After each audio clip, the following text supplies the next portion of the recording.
very distinguished group of speakers. We'll share reflections on a topic which I'm sure has been a preoccupation for everyone here, and something of great importance and concern to all of us. Following the presentations, we're going to have a public forum.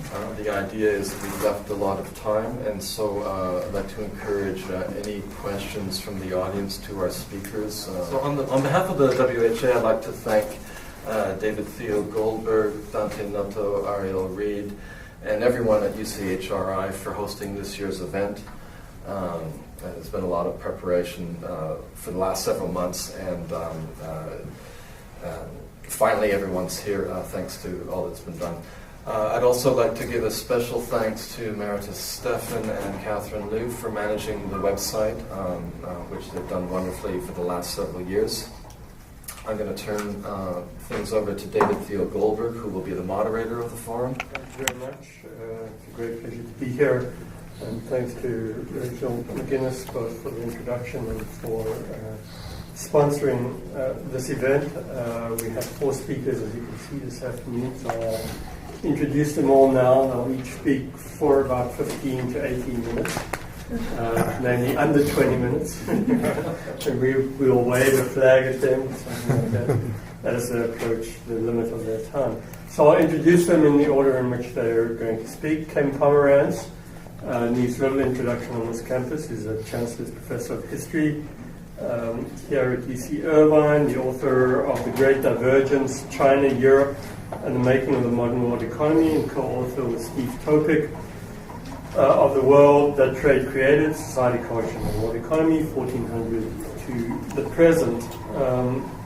He is also the co-founder of the now very well-known China Beat, blogging How the East is Thread, principally about contemporary China, and co-editor of the Journal of Global History.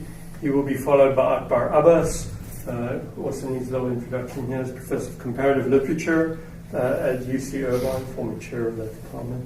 His research, which he doesn't like to be reminded of, his research interests include globalization, Hong Kong, and Chinese culture, post-coloniality and critical theory, and the author of Hong Kong, Culture and the Politics of Disappearance, and editor of Internationalizing Cultural Studies. He currently serves as a contributing editor to Public Culture. Marcel Hénaff is Professor of Philosophy and Anthropology in the Department of Literature at UC San Diego, the author of The Price of Truth, Gift, Money, and Philosophy, Cultural Memory in the Present, which was awarded the Grand Prize for Philosophy by the Académie Française and the Prize for Philosophy by the French Academy of Moral and Political Sciences. He's also co-editor of Public Space and Democracy, and they will all be followed by Steve Cullenberg, who is the Dean and Professor of Economics at UC Riverside. His main fields of the Dean, I guess, of Humanities, Arts, and Social Sciences. Is that the... That's right. The title? We call it Chaz. Rhymes with jazz. Yeah. Thank you. So you can remember it. As opposed to jazz, right? Yes. His main fields of research are economic methodology, international political economy, and Marxist economics. He's co-author of Economics and the Historian, as well as of The Falling Rate of Profit, recasting the Marxian debate. And he's also co-editor of Sublime Economy, the Aesthetics of Economic and Cultural Value, as well as of Human Development in the Era of Globalization. This is in honor of Pete Griffin. Perhaps a little less well known is that he has also written music. So, Ken. Okay. This is, as I suspect is true of all of us, chopped down from something much longer. So I'm hoping that it's not too choppy, but we will see. As a non-economist who works with economics a lot, I'm struck by how powerful its tools can be in combination with others, and how problematic they can be when employed alone. Unfortunately, for many economists, the tools, I think, have become ends in themselves, which leads away from productive partnerships with other disciplines. In some ways, of course, economics is flourishing. Its enrollments are strong and its majors get jobs. It's often treated as the one true social science, There are, for instance, Nobel Prizes in economics, but not in sociology, history, or anthropology. No government would make policy in a number of areas without consulting credentialed economists, which is not true for many other fields that at least think themselves relevant. And US-style mainstream economics, my focus today, though it's obviously not the whole field, is increasingly colonizing economics departments elsewhere, as well as other disciplines.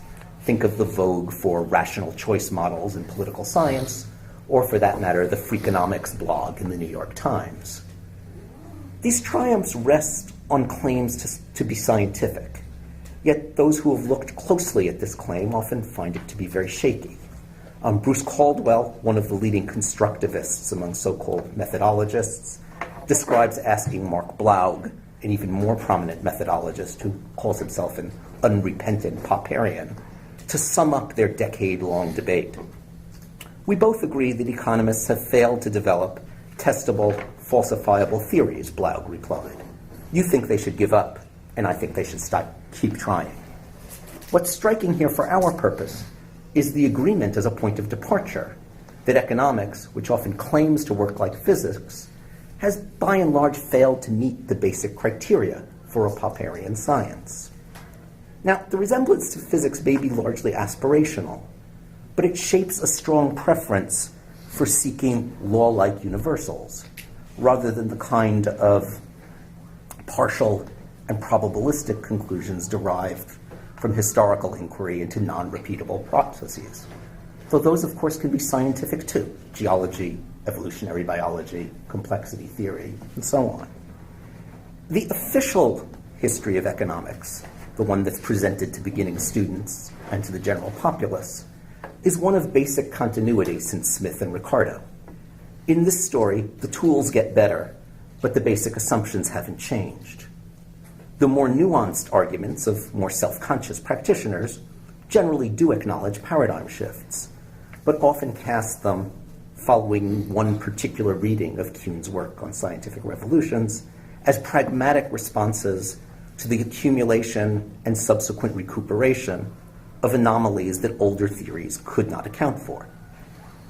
Thus, for instance, the triumph of Keynesianism is often attributed to its success in dealing with the gigantic anomaly that we call the Depression, though it's not at all clear in what sense Keynesianism was actually tested in those years.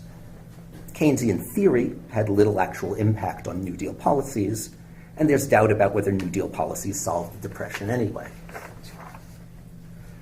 Linear histories of economics also tend to ignore something that Kuhn did point to, namely that changes in scientific paradigms usually involve some losses of knowledge and explanatory power, even if the net effect is positive. In economics, increased quantitative rigor has often come at the expense of narrowing the object of inquiry. Without compelling empirical tests, theories today are often selected based on formal elegance and parsimony.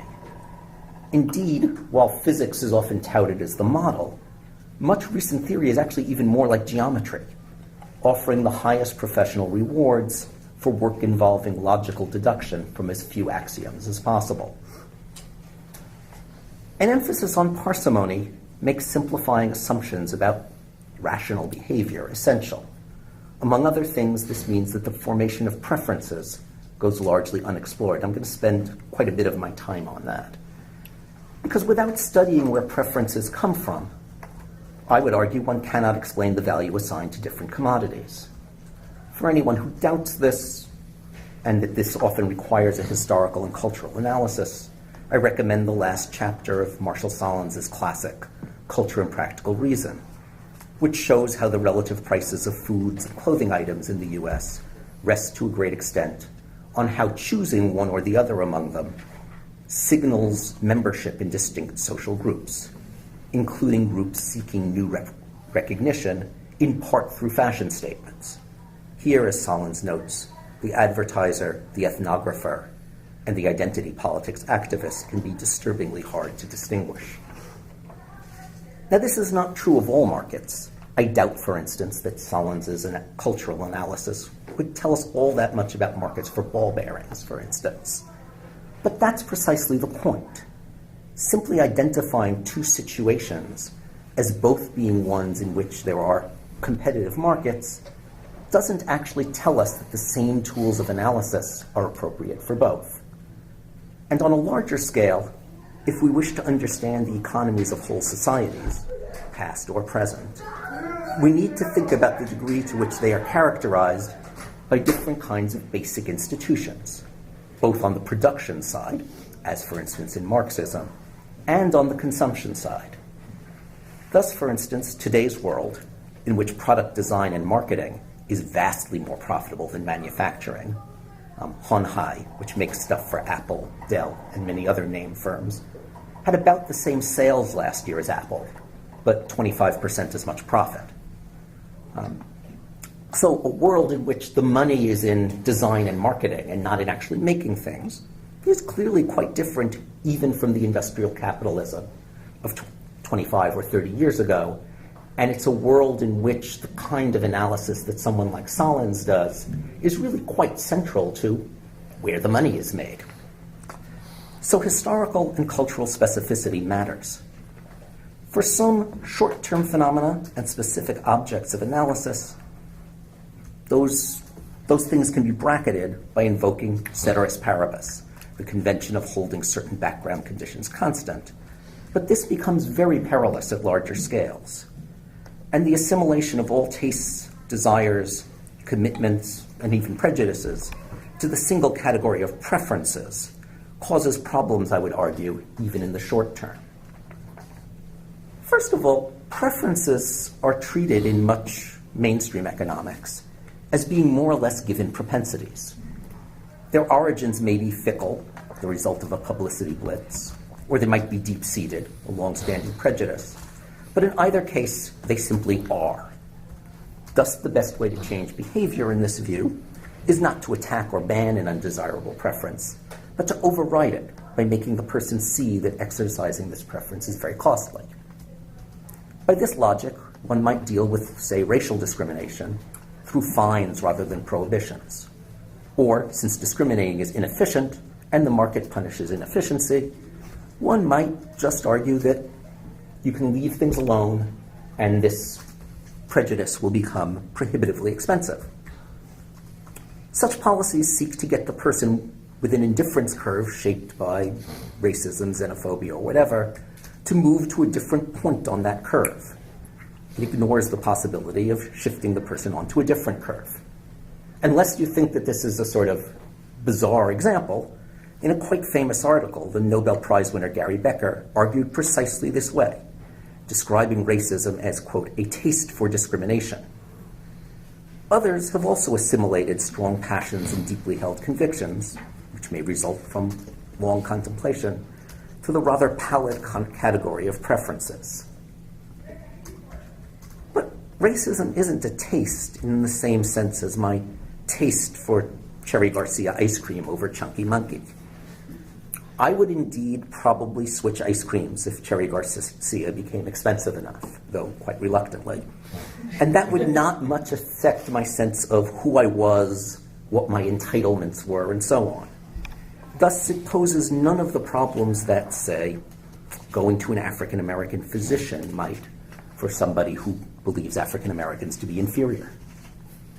So policy recommendations based on such a thin psychology may greatly overestimate the likelihood that market approaches alone will succeed.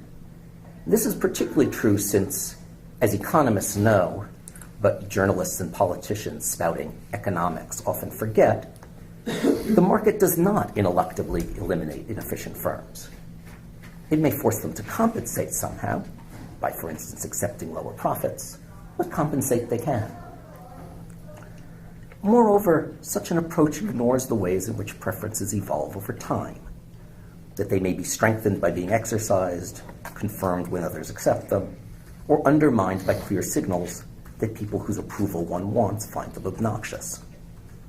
And if a common attitude underlies various preferences, or say white coworkers, neighbors, and elected officials, and those are preferences that the society wishes to affect, a strategy aimed at changing the preferences themselves, not just the cost of exercising them, may be the only possible one.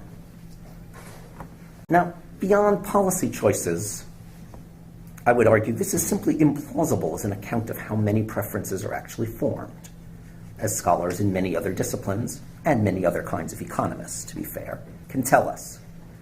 But rather than belabor that point, I'd like to focus on the truncated nature of this kind of rationality itself.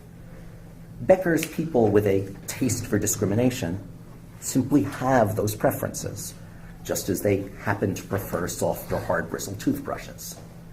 There's no discussion of meta-preferences, what we might call values, behind them. And this makes them easy to model. And in a classic article, Becker and George Stigler, also a Nobel winner, argue that all sorts of phenomena, the influence of advertising, addiction, etc., which we normally think must be explained as changes in people's preferences, should instead be understood as reflecting changes in price, so that it becomes easier or harder to exercise a preference. Aside from the problem with the non-empirical proof that Becker and Stigler offer of this, note that people like this would have no vantage point from which to reflect on any particular preference that they have and decide that it is not merely costly, but inconsistent with some larger sense of whom they would like to be. They are thus impervious to moral argument. Being equally unreflective about all their preferences, they are what a more broad-minded economist, Amartya Sen, called rational fools. This does not make mainstream economics useless by any means. It's best at modeling certain phenomena over the short to medium term, in which many things can be taken as given, so that we are genuinely moving along curves rather than onto new ones.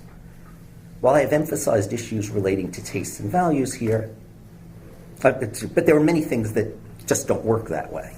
I've emphasized issues relating to tastes and values here, but other examples spring to mind as well. Economic historians, for instance, have been unable to explain technological change through price mechanisms and incentives, despite strenuous attempts to do so by lots and lots of people.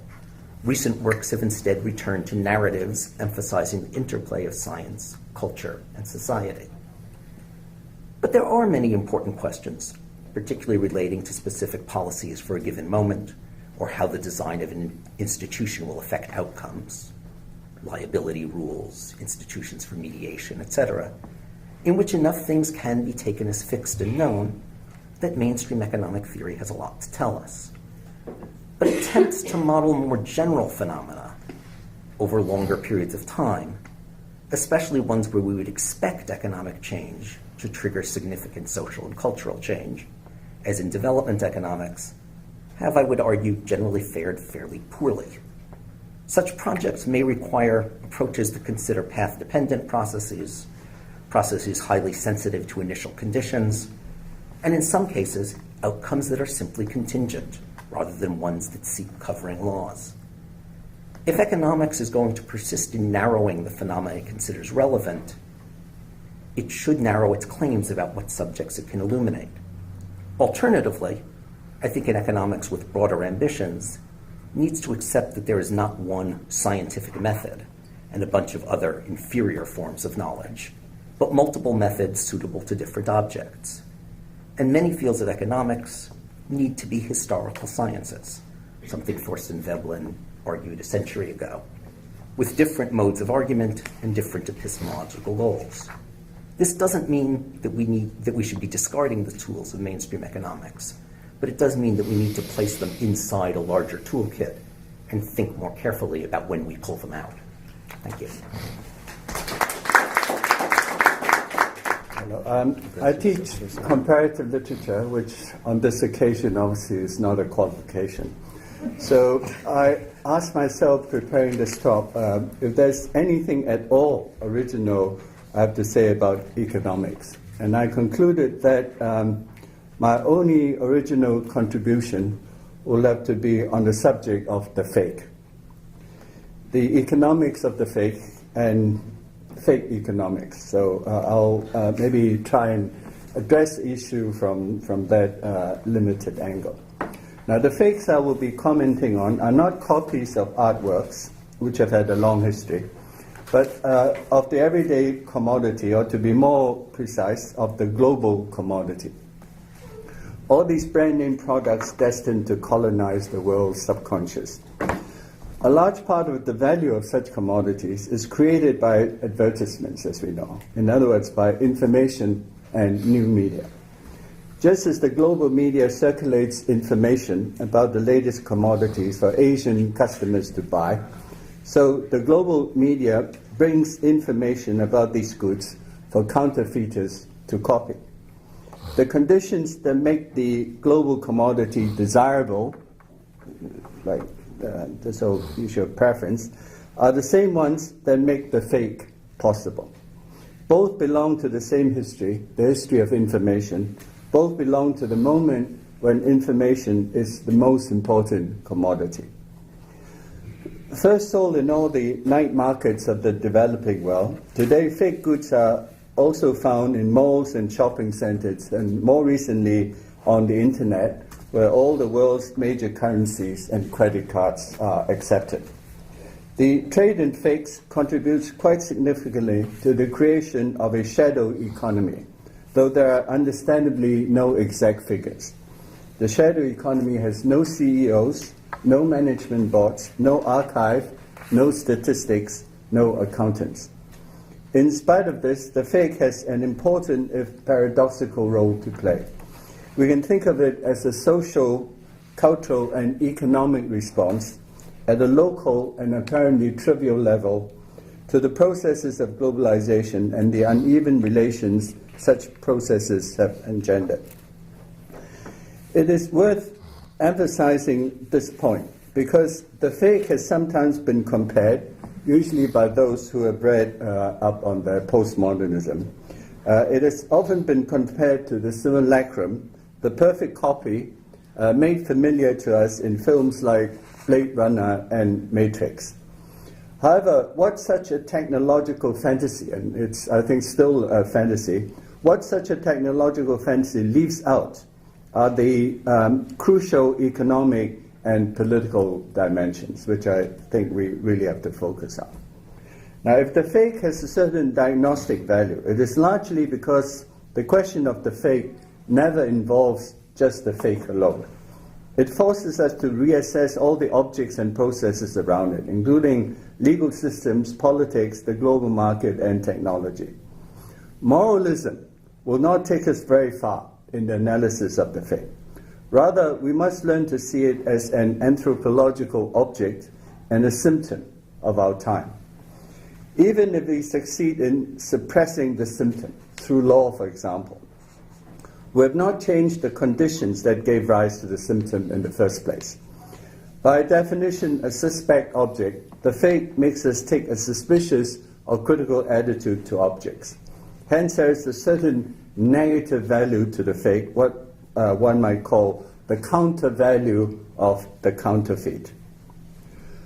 For example, the fake can be used as a clear historical marker. Fake production begins when nations are just about to enter the world economy and become exposed to media representations of global commodities, and not before.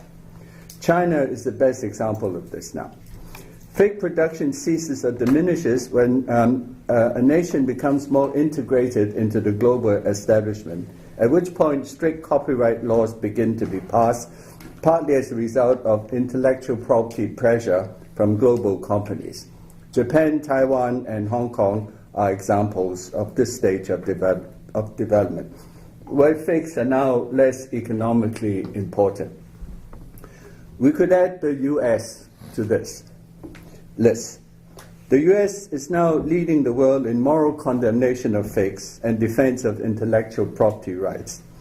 But in the 19th century, the US, as we know, was one of the chief violators of intellectual property rights, as China is today.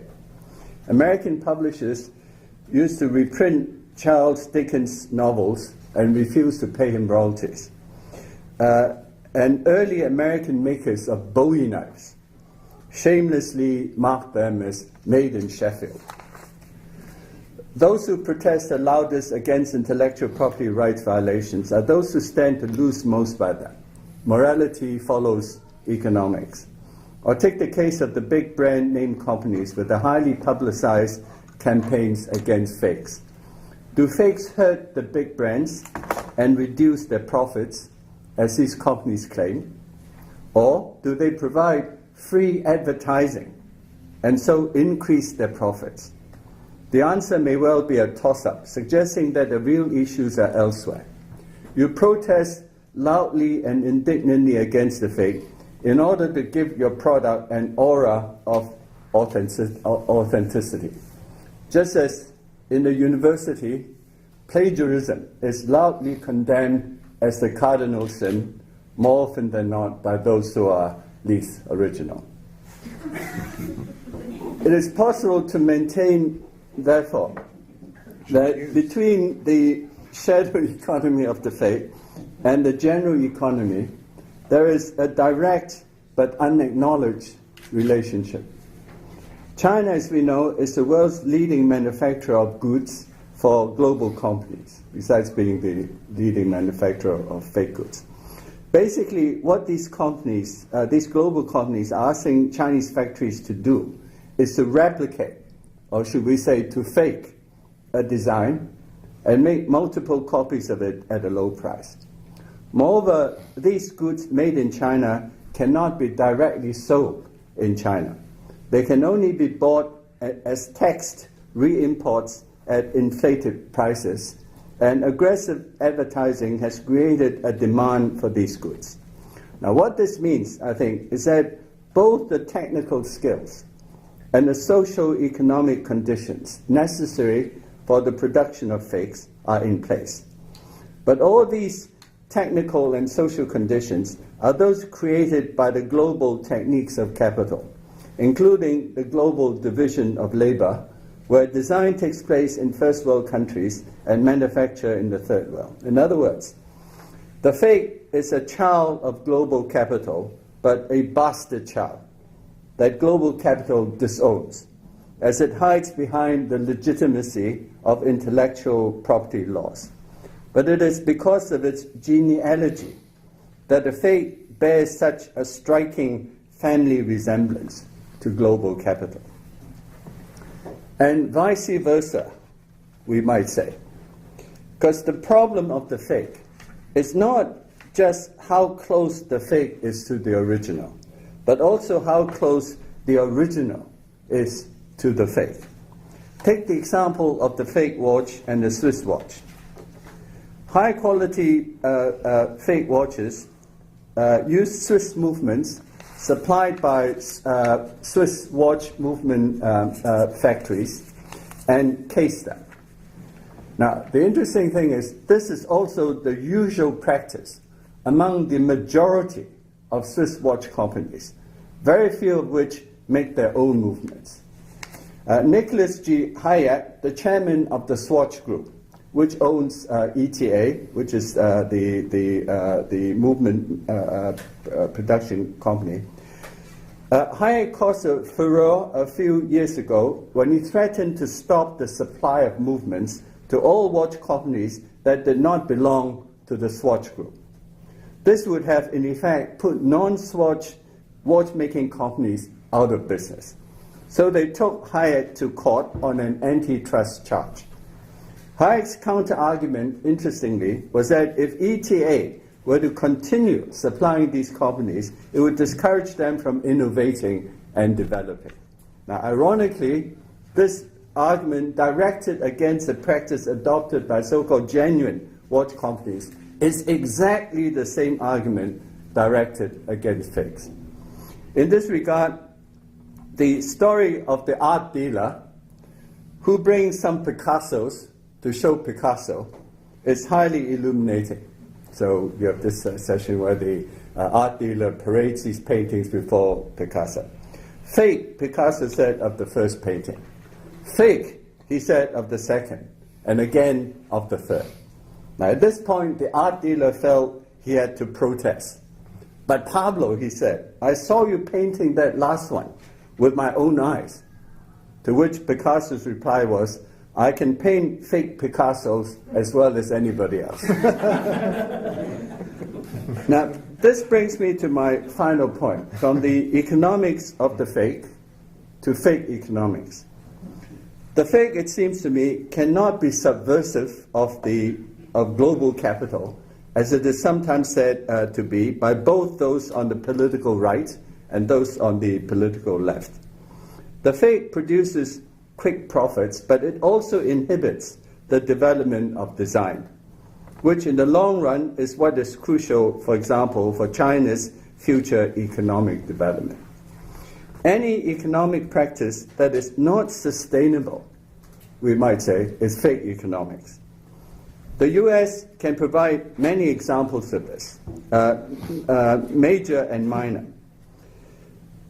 The minor examples might be these. Once a world leader in the production of objects like watches and fountain pens. I harp on these objects because I collect them, so I know a bit about them.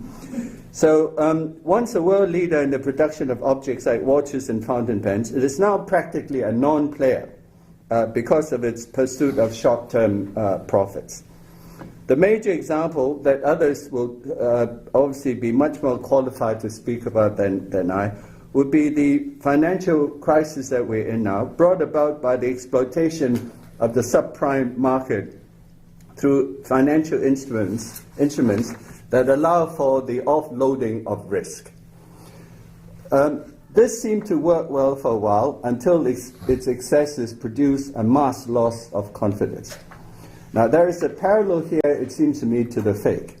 In third world countries, the fake is a stage in their integration into the global economic system. But it is a stage that these countries, including China, will have to go beyond. If they want to be actors on the world stage and not just eternal understudies of the global commodity. Thank you. So I've called my talk Market Nihilism, the Humanities and the Question of Meaning. So it's very ambitious, and I hope I can say something understandable on that regard. I have to probably sometimes to summarize my point because I think I have too many pages and I think we need time to discuss. So I will not read everything. And if my English is not good enough, I'm sure in your generosity you will compensate. So anyway, I will treat you with my fake French accent. So I will propose you three points for this title.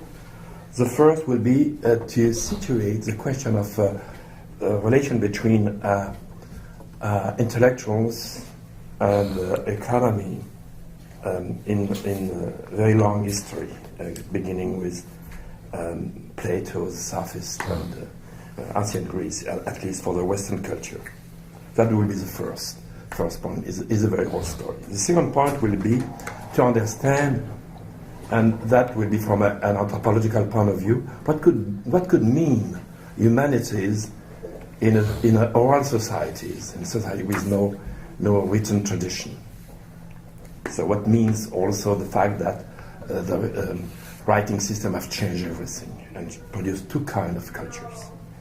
And the third point will be the question of a new type of culture has emerged, and how the market has taken control of it, and for what? What the meaning of that? That will be my three questions. So the first one, the intellectuals, money, the economy, and the market has a very long history. We academics are confronted today to the increasing pressure of economic interest on our profession as teachers and researchers. The market is omnipresent in the science and in high technologies, but now it is also determining the future use and the fate of the humanities. We academics view this development as a new and unacceptable situation, as a recent shift and as a dangerous trend. We must remember, however, that although one aspect of this evolution is unprecedented, and I will return to that later, nevertheless, the conflicting relationship between money and knowledge has been around for more than 25 centuries, at least in European culture. Listen to this sentence, quote, "We become alternately merchant and merchandise, and we ask not what a thing truly is, but what it costs." That statement, end of quote, that statement was made not by Marx or Bourdieu, but by the Roman philosopher Seneca 2,000 years ago. Even for Seneca, author of a famous treatise on gift-giving, De Beneficis, the problem was not entirely new. The malaise associated with the commodification of values was already denounced by Plato more than 4 centuries earlier. It has been rightly said that Plato's entire thought can be defined in reaction to the scandal that Socrates' death sentence constituted for him. Socrates' enemies accuse him not only of corrupting the youth, meaning of encouraging them to doubt and to question, including with respect to the gods of the city, but also of being a sophist. For Plato, however, sophists were not merely expert in the art of false arguments designed to win debates. They were above all people who demanded significant compensation for teaching that art. In contrast, Socrates always taught free of charge. During his trial, he insisted on this claim, quote, "The witness that I can offer to prove the truth of my statement is, I think, a convincing one, my poverty." So, in the classical Greece and antiquity in general, money is always suspected as corrupt, as linked to corruption, and merchants were always considered as a negative figure within the city. When, for instance, Socrates met a sophist, whose name was Hippias. So Hippias, "Who are you?" He said, "Oh, I'm an important philosopher. I've earned twice more money than any other sophist put together." And Socrates said, "Okay, quote, you can define the wise man by saying who has earned the most money." A very contemporary problem. I suppose it rings a bell. This disdain for money was primarily associated with an aristocratic culture that despised the possessor of wealth newly acquired through business. But there is more than this. In the classical thought, economy was not considered as important for the city. City is the place of the public action, and managing the city, even though it has to do with public funds, taxes, and treasury, was not considered as part of the political life. So this is a huge problem, because this way of considering the status of economy, even in the public sphere, has continued for centuries. The economy, production, exchange, and consumption, remain literally the business of the oikos, oikonomia, the household, and therefore of the private domain. The classical age did not understand that the economy too is part of the public sphere. That marginalization or denial continued to dominate political thought until the advent of the industrial and financial revolution. When thinkers and humanists in general woke up, it was too late.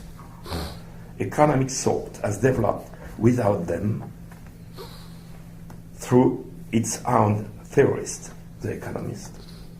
And with a novel idea, the market is self-regulating. It works like an invisible hand, as you know. It spontaneously produces order. Can we still rely on the sovereign state to provide that order, they ask.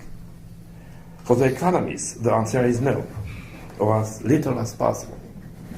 If so, what need is there for the humanities, for writers, for artists, and even for scholars? In economic terms, hardly any. In Wealth of Nations, Adam Smith states this bluntly. Servants, just as well as political leaders, judges, the military, artists, teachers, physicians, lawyers, and the clergy, are incapable of providing the production necessary to their own reproduction. That's the argument. It's a limited argument, of course. That's in the chapter 3 of the Wealth of Nations. Why they are useless to production, however, they remain socially useful. But Adam Smith has nothing more to say about this. Clearly, he does not understand how social reproduction is a broader and more important question that must encompass the question of economic reproduction. The stakes could be stated as follows. In the final analysis, what is the purpose of humanities? Since they cannot produce useful goods, could their purpose be to provide meaning to everything else? If so, what does it mean to provide meaning? So the question is, do we have specialized institutions like schools, universities, all kind of teaching institution, or cultural organization who are required to produce the meaning we need to make a society? Or the other view could be if the humanities cannot produce that kind of meaning we need to be a society and to produce a social bond, is any other type of movement or institution who can do that? And the answer is yes. Religion does that, and in more successful way. So the economists could say, okay, it's very simple. Let us take care of the production, and religion to take care of your soul. And the problem is solved. And it seems that, in many ways, is the way of thinking. For many people in this country, not only in this country, but is a choice that is very often made. So, how much time I have left? Another 8 minutes. 8 minutes. 8. That's cool. Okay, so I come to the second point. I will summarize it very quickly. It's the question, the big split in our tradition, in a very long duration between oral and written culture. The question I've asked at the beginning is, what could mean humanities in a traditional society with no written tradition? Well, culture is everywhere and everything. Is a way of living. Is a narrative which are transmitted or passed down to the next generation. Is a way of clothing, of cooking, of doing everything, of constructing. Culture is in everything and should be also in our culture. So how is this transmission made? Well, by just living in a society.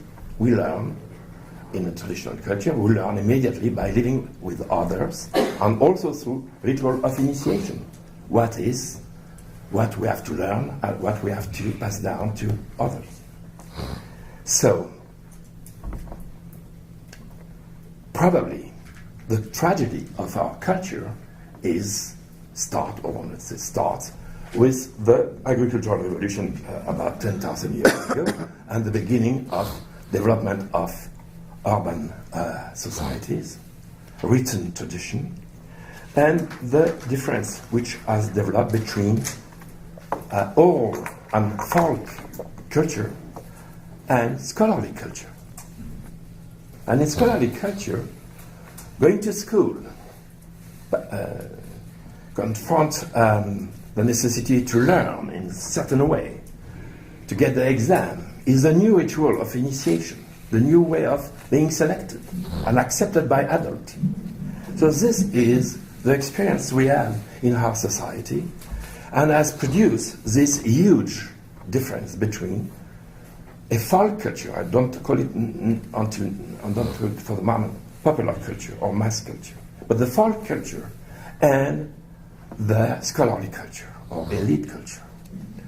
And the humanities has to do with the second one, with the scholarly culture. So we are in many ways the heirs of this specialized and very exceptional way of transmitting, a privileged way of transmitting knowledge, culture, way of speaking, way of thinking, which are not necessarily shared by everybody in the society. And what is interesting is the revolution which started with printing and the development of the book and then the new media, and how the folk tradition could progressively be integrated in all this new way of expressing traditions. So this, we can say, with the new media, with radio, with movies, with comics, with all way of communicating, and now with internet, this gap between folk culture and elite culture is shrinking, is disappearing. Unfortunately, the story is not so positive and so enthusiastically, let's say, admirable. The problem is that the new culture which has developed with the new media is also demographically the culture of the mass, the culture of everybody. And why not?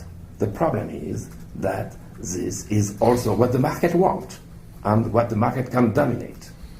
So now the question is, this mass culture is more and more in control of the financial institution of the bank, of the regulation of the market. And the question of humanity is not solved at all in this situation. My point will be, if you give me some more minutes. A few more minutes.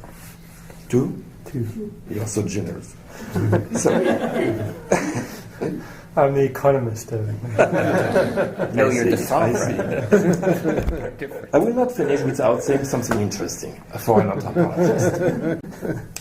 And it is a question of what a French anthropologist who has made a famous book on the gift-giving, called Marcel Hénaff, what he called the total social phenomenon. What it is in traditional society, like the North American Northwest, the potlatch, or the kula of the Trobriand Island, where people go for months around the archipelago with precious gifts they exchange among each other. And the preparation of these ceremonies, which last for months, the preparation itself lasts for months. So all life is around that. And why? Because they are in archipelago with the same culture, the same language, but they are separated. And this creates a network of relations which is all about why to stay together. How a social bond can be possible throughout these islands. And this exchange constitutes the fundamental element of the public life. Is not a trade. Polanyi is wrong about that. They make trade also during these trips, but not with the same partners. With the gift giving is done with special partner who are giving them also precious gifts, and this is called the kula. Trade is done with other partners, and nothing to do with the generosity, which really is a tough business, is gimwali. So this total social phenomenon gives a meaning to life, to the entire society. While today, the market has a pretension, has the ambition to integrate all aspects of our life, to be the total social phenomenon. And for what? No answer. Just make profit, and more profit. And why? To be richer, to have more profits, is no meaning. In that sense, is a fake, a pretension to be a total social phenomenon. In that sense, I would call the market ambition and its functioning, nihilist meaning, goes nowhere. So I start with that. Thank you very much. I think my talk is going to dovetail a little bit with what we just heard, take off in a different direction. The title of my talk is Sublime Economy.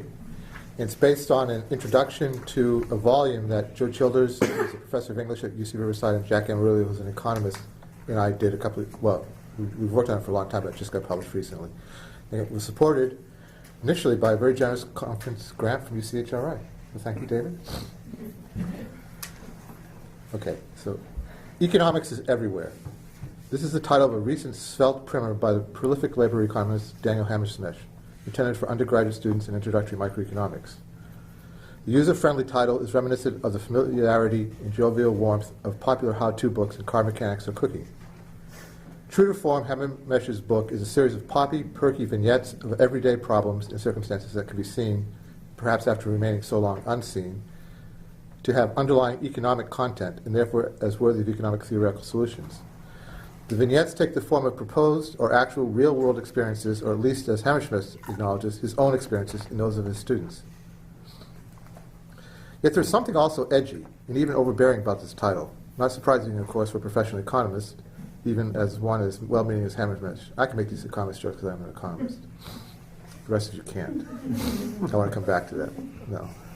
A drop, maybe even a flood of awe infuses the ubiquity and omnipresence of economics. That is the discourses, theories, and concepts of economics, the discipline. Economics, the discipline, is everywhere, but this is because the economy everywhere precedes it. Everywhere, a colossal, inchoate space. Certainly, if even thinkable, one that sums up limitlessness, saturation, the overcoming and futility of boundaries, the infinite. It conjures as well an attitude of disposition or a propensity to wonder, an awe, perhaps even verging on terror. A vast and worrisome source of ambivalent pleasure, the possibility of delight beyond the assimilable, of being overtaken, rendered dumbstruck, flattened by surprise, all rendered palpable by intermingling of indefinable fear.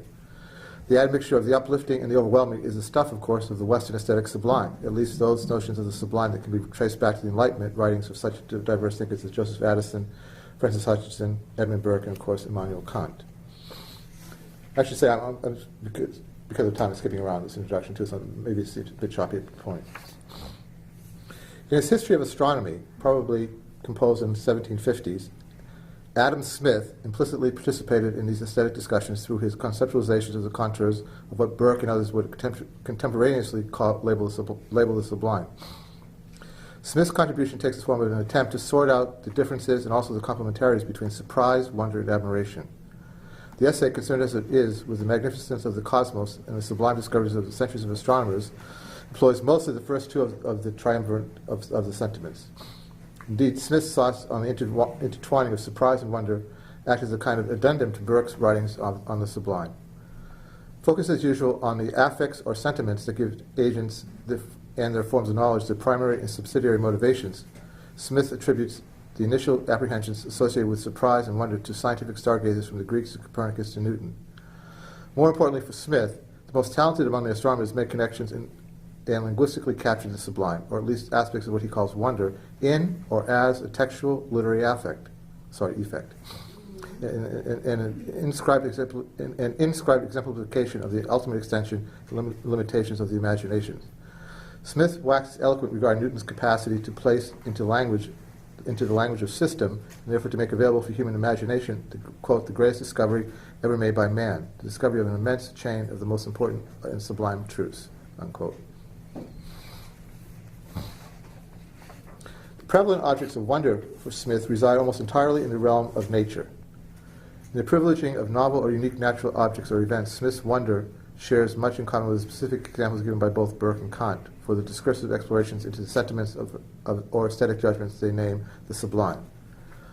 Likewise, the stoppage of reason or understanding in the face of Smith's wonder links him to other attempts in aesthetics and the estimation of art to account for a disposition that is simultaneously mute and overflowing. What remains to be said, however, is the shift over the course of the 19th and the 20th centuries from the natural to the social, and the examples of the sublime has surely included in its wake Smith's own naturalistic but nonetheless social description in the capitalist economy, or that remarkable chain of Newtonian-like, seemingly unconnected and initially undetermined events and actions that comprise a network of efficient markets and the extensive and harmonious capitalist social division of labor. Adam Smith is a remarkable thinker, and most of us know him just from The Wealth of Nations, but history of astronomy, his theory of moral sentiments before that tell you something about this man's ability to understand the economy in a bit more subtleness than just The Wealth of Nations, although The Wealth of Nations is critically important. If an affective or conceptual divide obtains between contemporary academically trained economists and cultural critics regarding the sublimity of modern market capitalism, it may hinge on the sense of boundedness or finitude of such an economy. An economist titling a book, Economics is Everywhere, of course, can conjure up this sense of the sublime. But it equally can bespeak the attitude of supreme self-confidence in the ability of the understanding or reason exemplified in economic theory to comprehend to the point of modeling the totality of such an economy, thus rendering it sensible and capable of mastery, things I think Ken was referring to. Hence the possibility that an economy, even a global one, will be sensed and experienced as sublime is not the stock and trade reaction of a large segment of the professional economists. That the imagination is capable of grasping an object's whole, and that reason stands for a time blocked by this capacity, can only apprehend its own limits, has been, for many philosophers of aesthetics, one of the defining qualities of the aesthetic judgment that Kant characterizes as sublime. There's a more pronounced tendency within the communities of cultural theorists than those of mainstream professional economists to perceive that the capitalist economy as such an object, one whose borders are constantly overflowing to the point of boundlessness, and whose characteristic temporal quality is that of unceasing turmoil and often riotous upheaval. In the view of some cultural critics, the imagination simply cannot grasp this capitalist whole. Although typically qualified as a system, capitalism is portrayed in many cultural texts as one whose unlimited open-endedness and spatial sprawl render it sensually overwhelming and perhaps formless, at least in the retrospect of critical reason. In the very attempts to comprehend its scope and effects, a distinct apprehension also arises that underscores the simultaneous working of excess, of capitalism as an object to be known in lack, or of our ability either imaginatively or through reason to know it. Thought in this way, it follows that the global capitalist economy forms a particularly modern, and some may argue postmodern, instance of the sublime. The size, the intensity, the extension, and the sheer power of the modern capitalist, or if you like, postmodern or late capitalist economy, is of course right in the sights of many contemporary cultural critics. It's not an exaggeration to say that the sublime or not, the economy is a favorite object of critical and perhaps even practical reflections and representations in the arts and literature. For instance, as a corrective to any tendencies towards seeing contemporary informational technologies as providing the new occasion for aesthetic stimulations of terror and the colossal, the too much, Frederick Jameson in his famous 1984 essay on the postmodernist cultural dominant warns against relativizing, compartmentalizing, and or detaching technology at any stage in the history of capitalism from the immeasurable reach of global capitalism. His discussion of this postmodern sublime is built upon the idea that there are few, if any, adequate aesthetic figurations available to represent that which has overcome representation itself, the whole new decentered, to quote him, the whole new decentered global network, the third stage of capital itself. In the interest of time, I'm going to skip this part. One does not require that an economist to reflect upon the implications of the everywhereness of the economy and the aesthetic implications of then trying to grasp imaginatively and figuratively this potentially horrifying but always awful omnipresence. Among many cultural critics and artists, the monstrosity of what they take to be global capitalism and the market economic forces matches perfectly the more benign acknowledgement that these supernatural entities are now indeed everywhere. The economy in such writings and depictions is an unbound Prometheus, a terrible beauty, existing beyond all attempts to represent it. So in a sense, the idea that economics is everywhere has functioning in some discussions for at least the past century and a half in the arts and in the broader sphere of culture. This premise, without the negative affect that accompanies many of the current cultural reactions to the ever-awareness of economics, was one of the guiding imperatives that gave rise to this collection of essays, Sublime Economy, that I mentioned came from this conference. The initial occasion for the presentation of these essays was a conference on the aesthetics of value, by which we meant largely the ways in which representations and constructions of economic value have been rendered within the arts and literature, and alternatively the ways in which aesthetic values and experiences have themselves influenced the ways, have themselves influenced and have been influenced by the economy, all pervasive or not. We wish to highlight what we believe to be a mostly underrepresented idea, and that is the premise that if economics is everywhere, and if it's the strictest sense, this means that economic discourse itself is unbounded in regard to when and where it appears, then the arts and literature constitute a legitimate and consequential location not only for the representation, but also for the production and distribution of economic concepts and theories, including that of economic value. To put this otherwise, over the span of the last 150 years, artists and critics have been the key players in spawning and disseminating in the spawning and disseminating of modern Western economic ideas. If everywhere, then economic ideas may arise in the works of artists, writers, sculptors, artists, architects, musicians, and so forth, in ways unfamiliar and unrecognizable even to professional economists. As David Ruccio and Jack Amarillo argue in their book, Postmodern Moments in Modern Economics, the production of economic knowledge is not the exclusive preserve of academic economists, and in fact, the everyday economics of cultural practitioners may at times be more influential than the officially sanctioned theories of professional economists in determining popular discourses regarding how and why economic activities occur. Just think of the Tea Party. Yet the analysis of cultural productions for the ways they represent or construct economic values, concepts, and theories is still in its infancy, or at least among those trained in professional economics. While there have been innumerable attempts from the mid-century forward by cultural practitioners and critics to elucidate the perceived economic content of painting, sculpture, film, dance, literature, etc., this activity has not been matched by economists, perhaps paradoxically are trained to see the economy in virtually every living and non-living thing. Well, this unevenness is curious, to say the least. It's also part of the broader modern division of labor in which economists are trained less in reading aesthetic objects and experiences for the representational value than in overcoding all human activities with the representational precepts of the preferred theories of human economic action, which of course is rational choice theory. Bringing economists, literary and art critics, artists, philosophers, sociologists, and others together has fostered the emergence of a rich set of concerns about the intersections of art, aesthetics, and economies that has overflowed a more restricted focus of textual readings of aesthetic objects for economic content. Along with contributing to our recognition of the places and practices in which economics, art, and cultures touch significantly upon each other, such cross-disciplinary encounters also help to forge new strategies for the interrogation of those disciplines' shared concerns. In this sense, the continuing emergence of a distinct field of inquiry, one in which the every-awareness of economics is modified and equaled by the every-awareness of culture and aesthetics, is being formed. In such an undertaking, the sublime character of the economy is itself sublimated into a project of understanding, one in which the limitations of the attendant disciplines and points of view are conjoined with an appreciation of the transgressions and excesses, terrifying or not. I think I'll just stop there. Okay, thank you.